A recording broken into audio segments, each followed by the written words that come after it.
Thanks for staying with us on the conversation. On the first half, we dealt with situations in Nigeria where the ruling party, the All Progressives Congress, has chosen the presidential flag bearer of the party in the person of Bola Ahmed Tinubu. Now, we turn our attention to South Africa, where the government plans to file a request with the United Arab Emirates for the extradition of 2 fugitive businessmen wanted on charges of money laundering and fraud within 2 months. Cooperation between the authorities on returning Rajesh and Atul Gupta to South Africa is proceeding well. This came from the Ministry of Justice spokesperson Crispin Fury. He said this by phone from Pretoria, the capital, on Wednesday. Meanwhile, EFF leader Julius Malema has urged all South Africans to rally behind the call to force the president to resign, warning his protectors that he would suffer more embarrassment if he stayed on as the nation's leader. The EFF leader stated that Ramaphosa was not worthy of the office he occupies and cautioned law enforcement agencies against favoritism. Meanwhile, the president, Cyril Ramaphosa, has since denied any involvement in criminal conduct, saying the estimated $4 million, that is more than 60 million rands, stolen at his Falafala farm in Limpopo were the proceeds from the business transaction of selling animals because he is a game farmer. Now, join us on the conversation at this time, we have Saul Molobi. He is a global marketing specialist, business publisher, and cultural industries practitioner from Johannesburg, South Africa. We also have Dr. Mabutho Shangase, a researcher, Pan-African thought and conversation. I hope I got that right, Dr. Mabutho. Thank you so much for joining us on the conversation.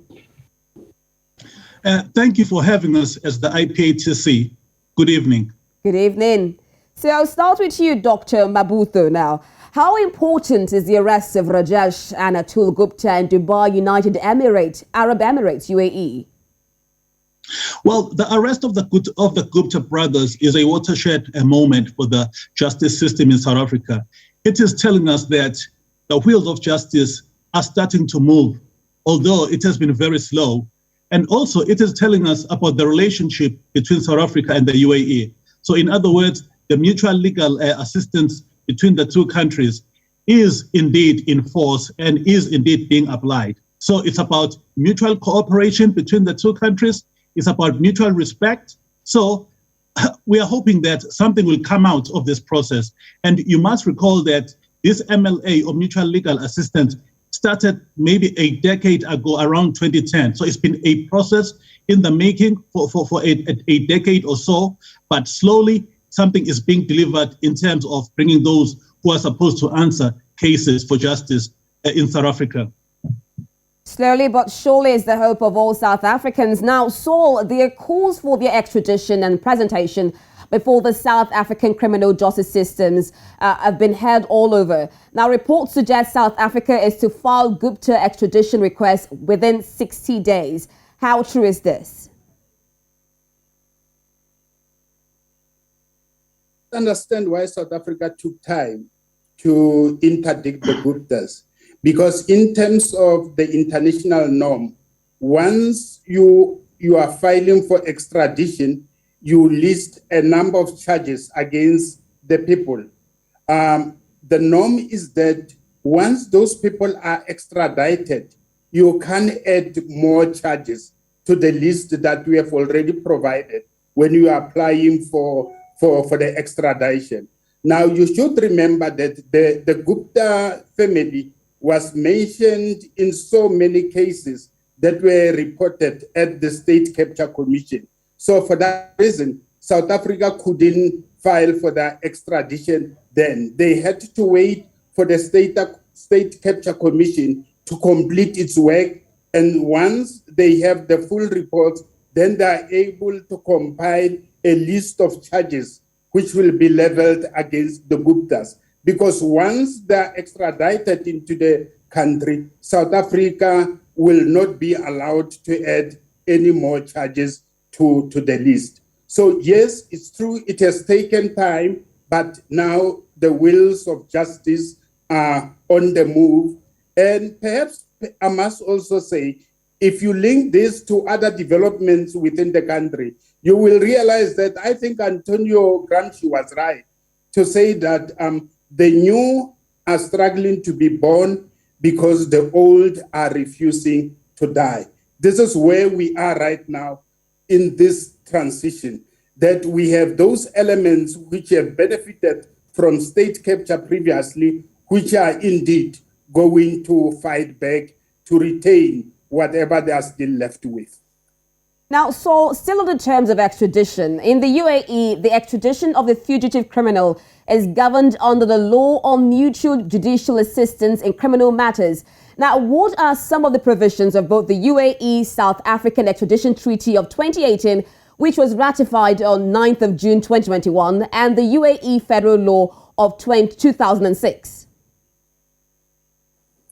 Yes, remember there was no extradition agreement between South Africa and Dubai. And that's why the Gupta family found it convenient to move to Dubai. And they thought they were untouchable.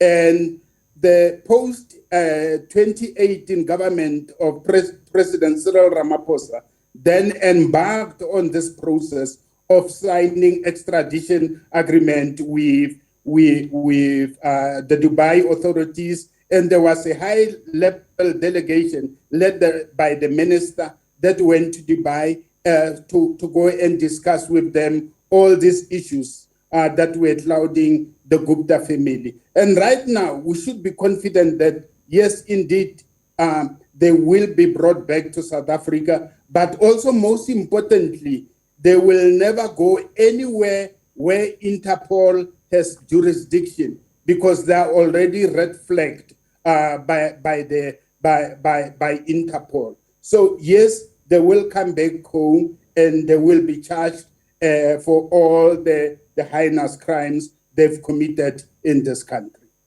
Okay, now over to you, Dr. Mabutho. We know that there have been reports that the Zondo Commission has been accused of being a political witch hunt by those opposed to it. Now, tell us, how true is this? And do you think that this can form as a plea bargain for the Gupta brothers, in the sense that the crime for which they have been arrested is political or politically motivated?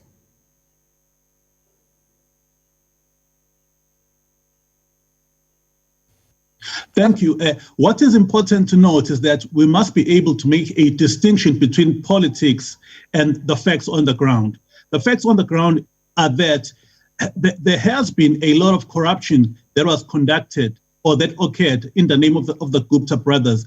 When you look at the case of the Estina dairy farm in the Free State, there are certain people who are supposed to benefit from that project, and they never received anything from that project. But instead, the funds were channeled towards the Gupta brothers. They were able to fund their own wedding at Sun City. So it is critical that we look at the facts. There are cases to be answered to. There was crime committed, and at the same time, there is a parallel issue of politics around these crimes, but the facts remain. So the Gupta brothers have got a case to answer in South Africa, and they have to be extradited to South Africa in order to face the full might of the law. Okay, now still with you, Dr. Mabutho, let's look at the presidency now, because we have two different issues coming up in South Africa, one from the Gupta brothers, and the other one which came earlier was the president, Cyril Ramaphosa. Now, Ramaphosa says the money stolen were the proceeds from the business transaction of selling animals, because he's a game farmer. What do you make of this? Do you think it makes any sense? Well, if a crime was committed on the president's farm, a case should be opened. And the president has got to answer as well, because it has been more than 2 years since that crime was committed. So again, it is important for us to separate politics from facts with regards to the crime that was committed on the president's farm. If the president did indeed get involved, or if the president was complicit in the concealing of a crime, the president himself has got a case to answer. Now, Saul, in your own opinion, we saw the EFF leader, that's Julius Malema. He said that the party will start a campaign to disrupt President Cyril Ramaphosa's administration and public engagements on Thursday to force him to step down. How do you think this will play out?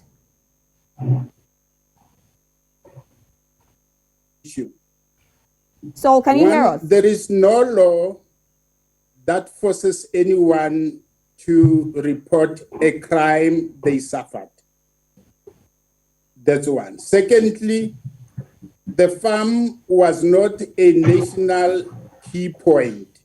It's a private farm of the president, meaning that the president had the right not to report any crime against him that happened on that property. In an instance where big monies in foreign currency were exchanged, then if our central bank wasn't involved in those transactions, then the president has to answer to that. But the other thing is that once you then politicize this thing, then you say you should step aside. Those are politics. If I was to talk as a marketer, when I did a survey with investors a few years ago to look at what was most important to them to decide where to take their investments, the first one they raised was the rule of law. And then it was followed up by political stability. And the third one was corruption. Now, we need to fight corruption where it exists, irrespective of who is involved in that. But we should also take into consideration that we are just emerging out of a state capture, which is worse than corruption, where the state was manipulated to benefit certain families and certain companies. Secondly, rule of law is very important, and we are a constitutional democracy in South Africa, and we have very strong independent judiciary. And indeed, if the president did anything untoward, this will be investigated and the president will be held to account. Fortunately, we also have a very strong independent media, which will also be reporting on this matter. So for that reason, if there was any chance of the law having been broken, we will get to know about that. For me, my worry is that whilst the whole world was looking at South Africa as emerging from a decade of maladministration, of corruption, of state capture, when the investors were beginning to have confidence in us, business confidence was beginning to increase in the country, suddenly we have such issues. And for me, then it means we are hitting one step forward and two steps backward as a country. And all right.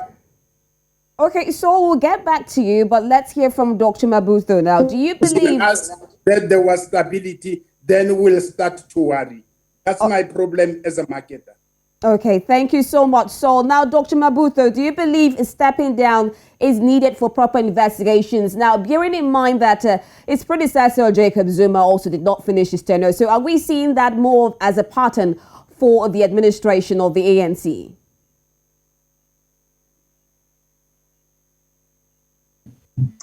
Well, I would say that it is important for the president to allow the process of the investigation to take place. Unfortunately, what has transpired in the few months since, let me say, 2018 is that the president has tried to centralize the workings of the security agency or the state security agency by housing it or accommodating it in his own office. So it is important for the president to step aside in order not to interfere with the processes of investigation.